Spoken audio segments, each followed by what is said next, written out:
Okay? Malinaw sa'yo. Yes. So yung motorsiklo mo, rehistrado, wala pang plaka. May nagpagawa po kami ng Temporary plate. temporary plate po. Ito pa ang problema ninyo ha, na hindi dapat ninyo problema. Yes po.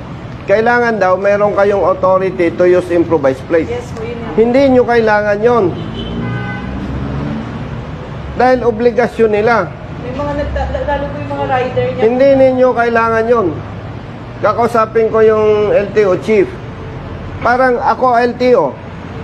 Nagrehistro ka. Wala akong maibigay sa yung plaka. Salamat. Bakit may kasalanan ka pa? Ikaw pa ang pupunta sa akin. Sir, pahingi akong authority to use improvised plate. Parang sobrang mali naman yon. So, gamitin nyo yung improvised plate na gusto ninyo. At pag hinuli kayo ng LTO, maniwala ka, sa usapang public service at sa tama, hindi ka dapat pagmultahin. Yes. Sapagkat yung problema nasa sa kanila, walang problema sa'yo.